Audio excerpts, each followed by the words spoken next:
Welcome to the Thursday edition of the Morning Pitt here on youtube.com/Panther-Lair.com. I'm Chris Peak from Panther-Lair.com, Panther-Lair.com, Pittsburgh.rivals.com.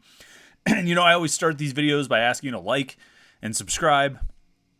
And it occurred to me that's a little bit presumptuous. I'm asking you at the very start of the video, hey, like this video. Well, maybe you don't like the video. Maybe you get to the end of the video and say, you know what, I didn't like that. And then you've already gone too far. You've already clicked the like button. I mean, what can you do at that point? You might be able to unclick it, but who unclicks a like button?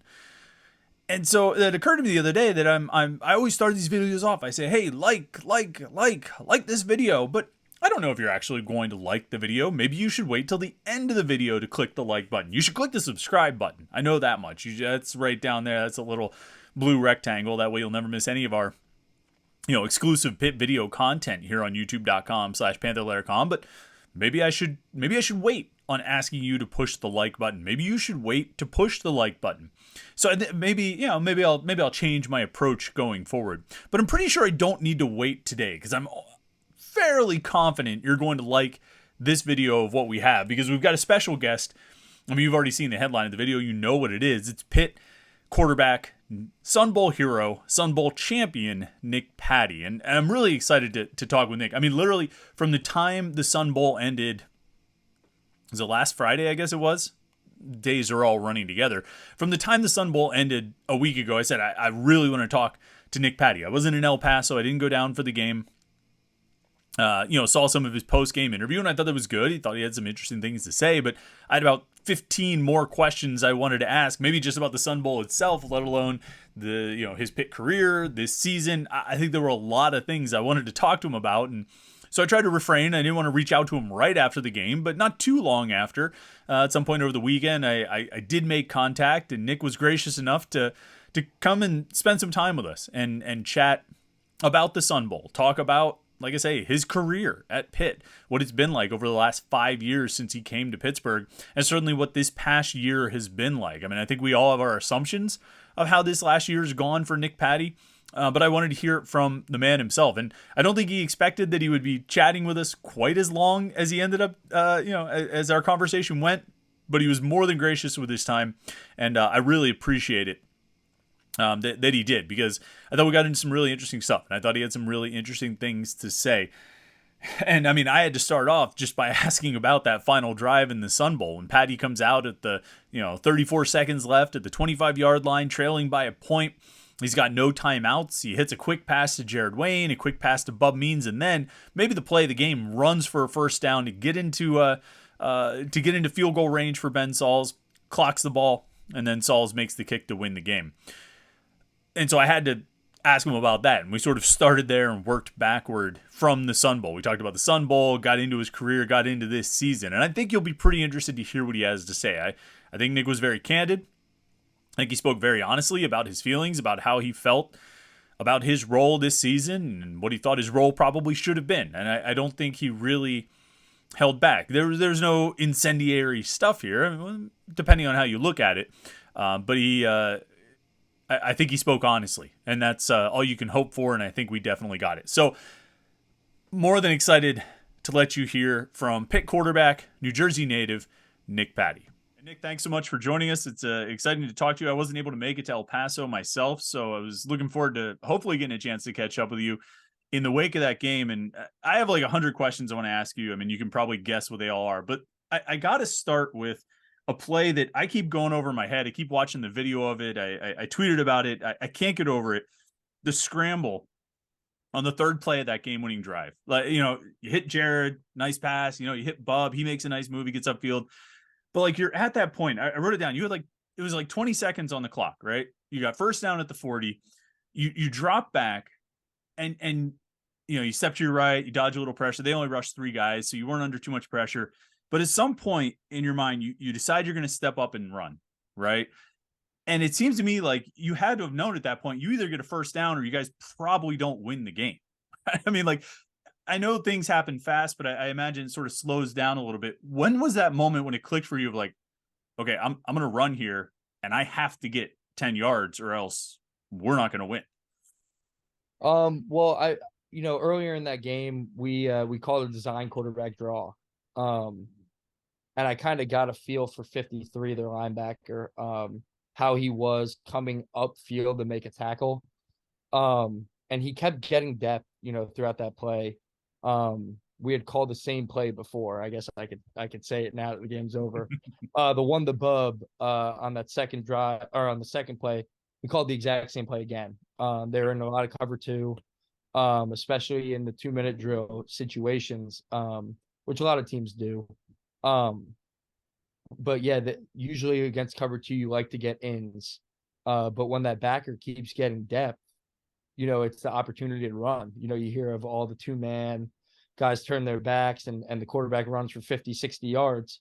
Cover two itself is a little bit different. But yeah, that backer still gets depth. So just knowing that through film study, um, it's all about making one man miss. So, and that's what it was. That's what the deal was. I trusted myself to run, go get it. This opportunity presented itself, made one guy miss. I think I watching the game. It happened so fast that you don't know, but I guess I did look to the side to see Yeah. where I was. Realized I got down, and there was 11 seconds, and got a spike, and Ben drilled it. Yeah. Yeah, it's funny because you said you made a guy miss. I feel like there were actually two guys that sort of converged on you, but neither one of them actually tried to like wrap you up. I don't know if they just tried to knock you down. On TV, they mentioned that you like kept your balance. Like you see those guys coming, or you sort of like bracing for that hit. I mean, Yeah, absolutely. That's when they call it the it factor. I guess that's when that turns on. The determination, the competitive edge. I guess to no matter who's trying to tackle you, just break through it and go get what you got to get and get down. Yeah, because it's like watching on TV, they put the red like field goal target line, and that was like right where they hit you. So if they'd gotten you down, I guess it would have been in what TV considered to be Ben's range, but the clock's still running, right? So A you got hundred, 100%. Yeah, you got to get up there and spike it, right, and being at the game. I mean, there was so much wind. I just tried to get him as close as I could. Because I have so much trust in him that he was making 60 yarders pregame, but right. try and get him as close as he could, and give him the best chance that he could. So. Did you say after the game you didn't even watch when he kicked it? Well, I wasn't going to because I was so gassed just from getting up and Yeah. spiking, getting tackled, whatever it was. So I was ran to the sideline. I'm like, I gotta take a knee, I gotta lay down or something.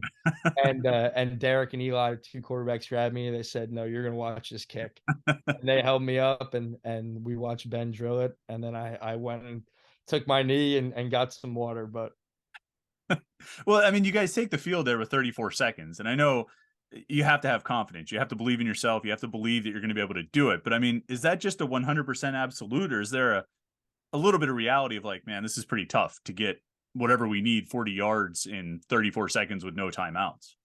I definitely have a ton of confidence in myself. You have to have that to play quarterback in general. But it's all about getting that first down, getting one first down, getting moving. Um, because then the defense is on their heels. Sorry, I got my dog barking right here. Nice. But you get the defense on their heels when you get one first down, and then one after that, you just got to keep the chains moving. And in college, it's a lot easier. The clock obviously stops after a first down, where in the NFL, 34 seconds is like virtually like two plays. Yeah. Where in college you get three, maybe four. But yeah, just getting that first down, and that was the whole mindset going into it. Just get one and then keep it moving. Right. Well, you go to Jared on that first play, and I mean, Jared, for as great of a season as he had, had some plays he probably would like to have back in that Sun Bowl earlier in the game. Obviously, the drop, like one of the easiest touchdown passes he's ever going to have, goes off his hands. But you went right back to him on the first play of that drive. I mean, I guess your confidence didn't wane at all in Jared, right? No, never. I mean, and that's I guess to me, just watching football my whole life, and me being, even when I'm a kid, like you think back to so many times where guys drop that pass, and it's like, how do you drop that? But at the end of the day, players are human beings. They make mistakes, just like anyone else. Just like someone that works in finance messing up a number, or someone that makes a grammatical error. Jared drops a pass. That it's not gonna change the way that I think about him. It's not going to change my confidence in him. Everyone drops a pass, misses a throw, whatever it is. At the end of the day, we're all humans. So, I mean, just him making that mistake, it is what it is. Move on from it. He makes a great catch on the next one, and we win the game. Mm-hmm. What was it? What was it like for you pregame in this one? I mean, you're going out there last game, chance to go out, chance to finish it up as a with a win, a big win, and all this stuff. I mean, that opportunity's finally right there. Did you have to calm your nerves? I mean, you pretty like amped up. Do you have to try and tell yourself, all right, just relax, do what you're supposed to do, or what's your mentality like pregame for that one? I think, the more I went through my career, the more calm I got before games. At the end of the day, I'm just a normal dude that gets to do a cool thing every day, go out to football and go play. But no, I was comfortable, I was confident, I was excited. We every time I look over at the offensive line, look over at Bub, Jay Wayne, Tay, Gavin, whoever it was, everyone was just flexing. They were all excited. It was our last chance to play together. Through these last couple weeks of doing this bowl prep, it was a different energy. Everyone was fired up for me. We were fired up to, play one more time. We knew it was the last one.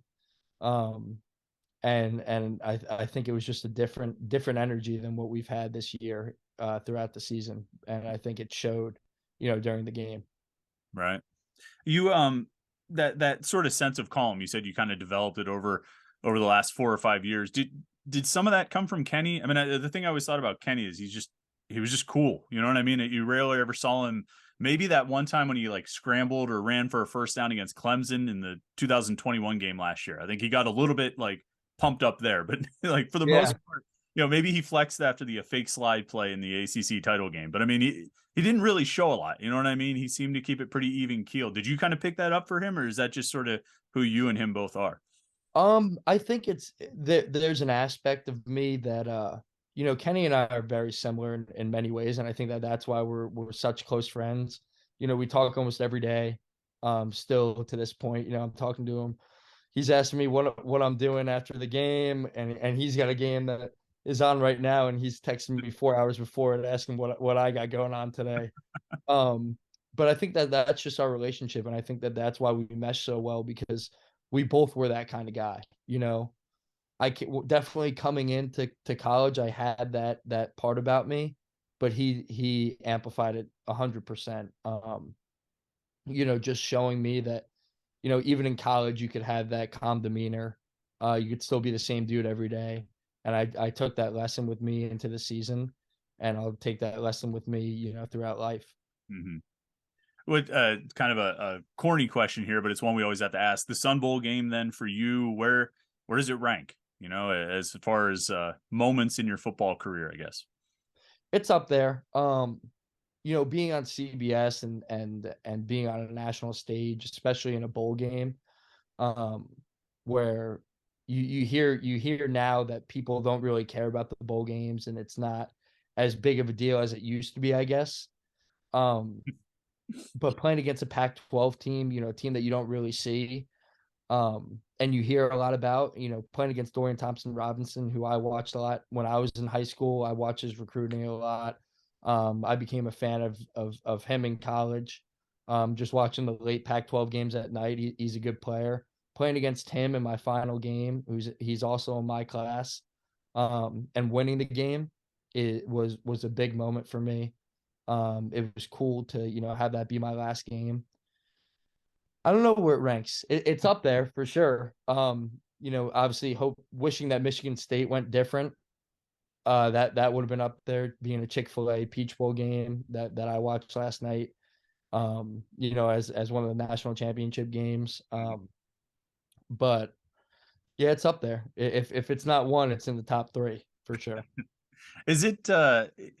I mean, you mentioned the Peach Bowl, a game where you go out after the second drive. You mentioned, or you didn't mention, but I mean, you could even think about like the Tennessee game this year, where maybe if you don't get hurt that one, I would assume you're the guy at Western Michigan the next week. Who knows? You know what I mean?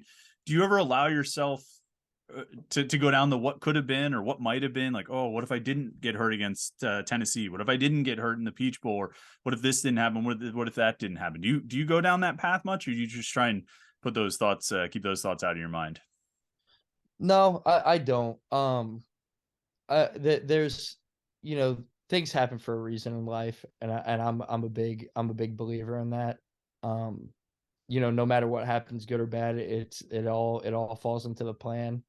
So no, I definitely don't think back to what if I didn't get hurt, or because then you start playing different, like if because I got hurt at Western, or I got hurt at Michigan State. Am I not going to take a hit then? Am I going to slide and be a yard short? You start maybe playing different, or you get in your own head, and that's something I never want to do. So no, I don't really, I don't play the what if game. Sure.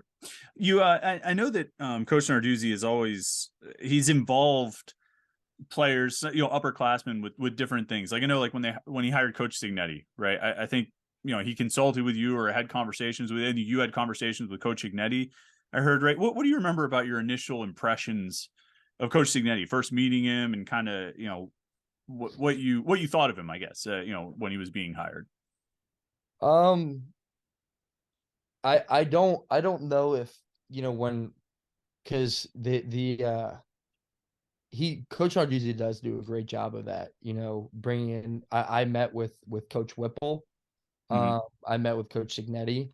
Um, he does a good job of bringing, when he brings someone in, he thinks that he likes someone, he has to make sure with the players too. Um, so yeah, I don't when I met Coach Sig, I don't think in the interview I thought I would like him as much as I did. Um, he's not only a great coach, he's a great mentor. We had a great time this year, just being able to go into his office and sit in there on a Wednesday afternoon, talk to him for 3 hours just about life. Um, I think sometimes what gets lost in football is the relationships that you build, and still him sending me pictures from the Peach Bowl, me with his kids, me with his son, taking pictures with them. Those are things that last a lifetime, that kind of fall to the wayside when it comes out about what happened in the game. Um, but no, Coach Signetti is a lifelong mentor for me. He's someone that I'm gonna have around for the rest of my life, that I can reach out to whenever I need. Um, One of the best coaches I've had, without a doubt. What do you as you watched it this year, as you participated, you were part of the meetings, and on the field, off the field, practice, and all this. What do you feel like didn't work with the offense this year when there were struggles? I mean, I think there were moments where it did seem to work, but when there were struggles, what do you feel like didn't work with the offense this season? It's so tough because when you have a new offense, there's so many learning curves, and you see with how great we were in 2021, and how great Kenny was, throughout his career.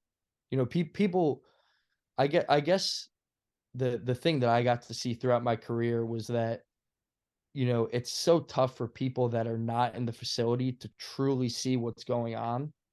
And it was crazy to me my freshman sophomore year. I have my Twitter damn near deleted. I tweet once a year because I can't read the stuff that's on it, whether it's about Kenny or about anything going on, because you truly see that people don't know what's going on in the facility at all. The people that were calling for Kenny's head his freshman year, or sophomore year, junior year, Kenny was the guy grading out at 97%. We just threw the ball 16 times, and you couldn't get into a rhythm. Hmm. Um, Kenny's been the same guy from year one to year 4 or 5, whatever it was. But it's just the comfortability with the offense with everyone. So I think it took us with Coach Whip to get to year 3 to truly, hit our stride. Um, and it's tough, when you like I said, when you get a new offense, I firmly believe that Coach Signetti is one of the he's Coach Whipple was a great coach. Coach Watson was a great coach as well.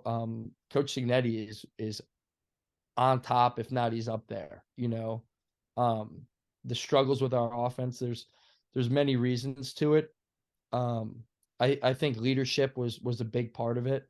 Um, Especially, Carter Warren was, in my opinion, our main offensive leader throughout the season. He goes down, and no one really spoke up. No one took that leadership role. And then Jared Wayne steps up, um, really because he started to get the ball more. Jared's a great leader, but when he's lacking catches, it's tough to show that you should be that guy when you're not getting as much production as you should. Um, and he stepped up and he did that leadership role for us. But I think the main point is, I guess I would say, the lack of leadership, and then just the first year in the offense, just getting comfortable. Right. Right. Yeah, it is funny. I mean, people don't often mention the 2019 offense in Mark Whipple's first year. Like you guys lost a game like 16-12. It wasn't a great year for offense, Absolutely, and it has nothing to do with the players. We had the same team 2 years later. We obviously had Jordan, but Right. we have the same team 2 years later, and we're top three in the country. Mm-hmm. I think it's just comfortability with the offense, and yeah, just producing. Right.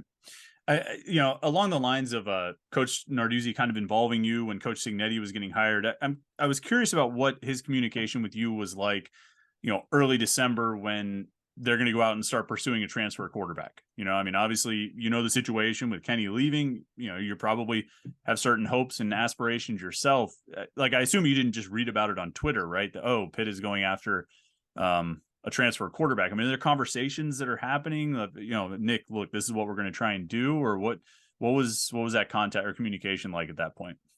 Yeah. So I guess it was the week before we got Keaton. Coach Narduzzi said, "Hey, we're gonna look for a transfer. We want to have another scholarship quarterback on the roster. We don't know who it is, but we're gonna have guys funnel into the facility. I don't want you to be like caught off guard. I wanted to tell you firsthand." So, we had Chuba Purdy visit. Chubb was a great dude. Got to get to know him a little bit.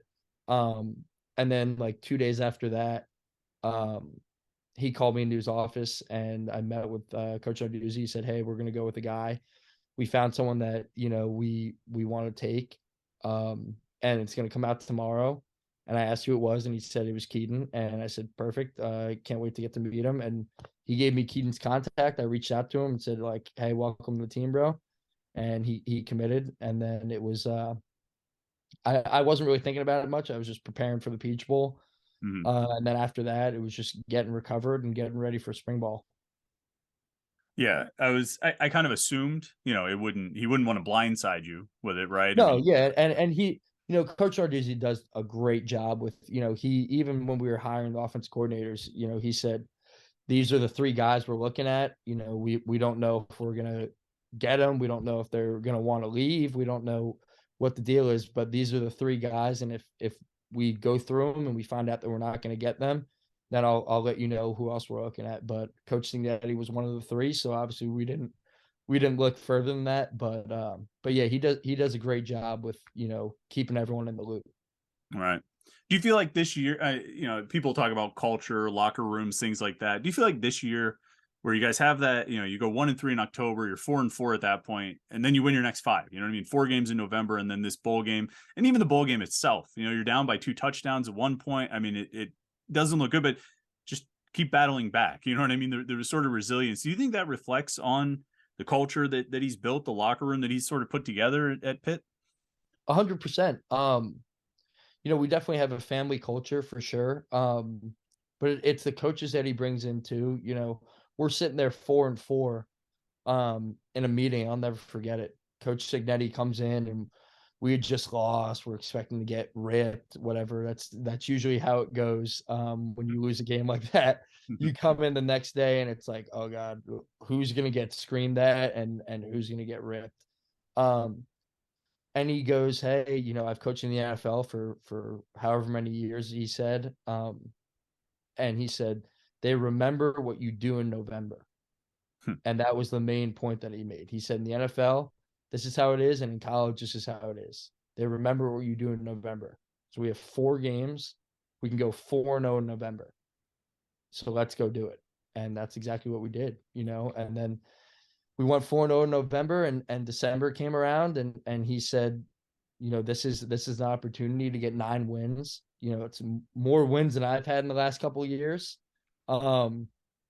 So, we got guys, this is going to be their last game, and let's go play for them and let's go ball out. And that's exactly what we did. Yeah. All right, Nick. So what? I know you answered this. Well, didn't answer it after the bowl game, but what's next for you? What's your next move here? I'm not sure. I'm definitely going to enjoy it. I'm going on vacation this week, going to Aruba. So I'm going Nice. to, take some time away. I got some bumps and bruises. I definitely got to get healed up. Took some hits this past one.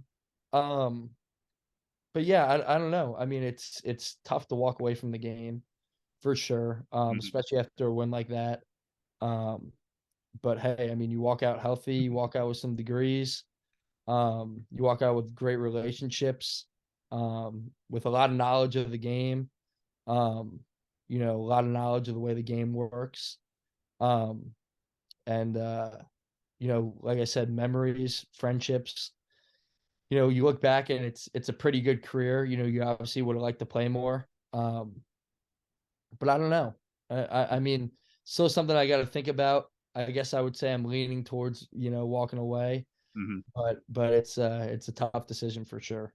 I mean, if you're gonna, go out, if you want a finishing statement, I mean, you could do a lot worse than beating, UCLA in the Sun Bowl. I mean, on a 34-second drive to win the game, you could do a lot worse than that. I mean, that's as far as Absolutely, closing chapters. I am absolutely. curious, like along those lines, though. The other thing I was curious about, like, when did you decide, like, I don't know what I'm doing next year, but I'm done at Pitt. You know what I mean? That this part of the career is over. I might play another year somewhere else, or I might leave the be done with the game. But like, when did you just? How did you come to that decision? That part of it. You know what, Chris? It's like it's one of those things where you go into your fifth year, and I guess it. I hate saying this, but if you didn't play, if you didn't play college football, you don't understand how long those 5 years are. Like, and it's one of those things where I'm like playing in the Sun Bowl, and I'm looking back, I'm like, I was here 5 years ago, and it felt like I was here a lifetime ago. That we were playing Stanford, and if it felt like they El Paso got a new Top Golf. They got a whole new hotel that we're staying at, and I'm like, damn, like 5 years is as much as how young I am. It seems like a long time, but it is, especially in college football. You know, it's a long road, and I think I started to make that decision, during camp. When I found out that I wasn't going to be the guy, fully expecting after spring ball, the spring game, how I played in camp, what everyone was telling me in the facility in terms of players, teammates, um, how pumped they were for me to start week 1 and how many games we're going to win this year. And then you get the news that you're not the guy, and it's like, well, everything that I was expecting for this year is not to be. Um, I think I started to make that decision in camp, just talking to my parents, talking to my family. Like once I, realized I wasn't going to be the starter, I said, well, okay, 5 years being a backup, isn't what I intended. Um, but I think I solidified it when I got hurt against Tennessee. And then throughout that injury, I come back and I'm still not the guy, losing reps in practice. Just the way the practices go as the season goes on, you cut down reps because you're getting in season and guys' bodies are banged up, so you want to take some reps off them. Usually the twos get those reps taken away. Um, so and that's just how it goes across the board, college, NFL. But yeah, I'm getting only a couple reps in practice. I'm struggling, mentally it's tough because, you're watching the games and you're thinking like, all right, if I was in there, what would the situation be?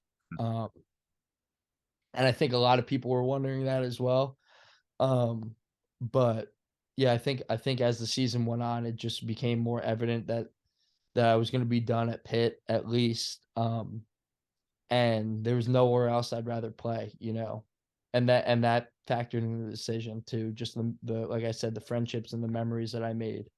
Um, there's nowhere else I'd rather play. So I think I kind of made that decision, but well before the bowl game, but during the season. Right, right. Well, like I said, you definitely went out in style. You know, one way or the other. I think you also found out that the starter who gets 70 reps every game gets a little more banged up. Like you said, you're a little more sore than. A 100%. Yeah, for sure. But Nice. uh, but no, it was good. It was a great experience to prepare for a game as the starter, Mm. and go out on top for sure. But show what I had that I guess that no one really saw throughout the season. Um, that I still, even in my fifth year, I still got it. Um, and it was definitely cool to see the team rally around me, and like I said, like just being in the facility every day, the energy was awesome. So it was cool to see that.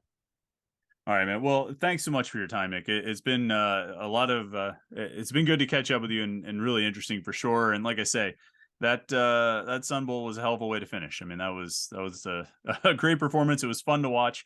I think everybody wanted to see it, not just for a Pitt win, but just for you, what you've done over the last 5 years to be able to go out like that. So congratulations on that. And best of luck in whichever path you choose to take. But wherever it is, I'm sure you'll be successful. So we'll definitely follow you wherever you go, and hopefully we get a chance to catch up again sometime down the road. Awesome. Thank you so much, Chris. Sounds good. Thanks so much to Nick Patti for joining us. I thought that was great. I thought it was interesting. I thought it was candid. I thought he was very honest. He's very comfortable sitting on his couch there in New Jersey, but I think he spoke his mind. And I thought obviously the stuff there right near the end was some of the most interesting. He really felt coming out of spring ball, coming out of the spring game, coming out, even in the summer and into training camp, he felt like he had the support of his teammates. He felt like his teammates believed he was the best quarterback for the job.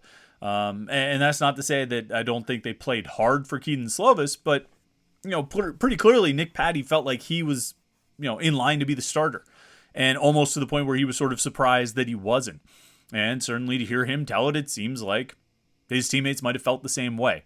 It's going to go down in the legends of Pitt football, that question of what could have been in the 2022 season if Nick Patti was the starting quarterback. And I think that's an impossible question to answer. I think there's a lot of variables that go into it. I think when you play the way Nick Patti plays, I don't know if you're guaranteed to last 12 games, to be honest. I think just with his style of play, I mean, you saw him get banged up a little bit in the Sun Bowl. He only missed a couple snaps, but still, with his style of play, you're putting yourself at risk. But that's neither here nor there. What it ultimately comes down to with Nick Patti is in his final game in a Pitt uniform, he had a chance to go out a winner, beat a Pac-12 team, a ranked Power 5 conference opponent in a pretty prominent bowl game, and he did it. And he, you can debate which verb you want to use. If you want to say he carried the team or he led the team or he just made plays, he made it happen. I think they named Rodney Hammond the MVP and Ben Sauls was the specialist MVP or whatever it was. I mean, Nick Patti made it happen. The touchdown pass to Bub Means was an outstanding play. Makes a sharp pass on the 2-point conversion to Konate Mumfield. And then that final drive. I mean, on those 3 plays alone, the pass to Jared Wayne for 18 yards, the pass to Bub Means for 17, and then the scramble. I mean, that was, play of the game, play of the year for Pitt. In the biggest win that they could possibly get this season, Patti goes out and delivers. And that's how he gets to end his career. That's the legacy Nick Patti gets to go home with as he leaves Pitt. He gets to leave as a winner, and a guy who led Pitt to victory on a pretty big stage against a pretty big opponent in his final game. And you can't really take anything away with that, or anything away from that. You can always play the what could have been game with Nick Patti in this season or Nick Patti in his career. Although certainly I don't think anyone would fault Pitt for sticking with Kenny Pickett over the last 4 years prior to this year. You can always play that what could have been game, but in a way that sort of helps build the legend. And so Nick Patti finishes his career with a legendary performance in the Sun Bowl.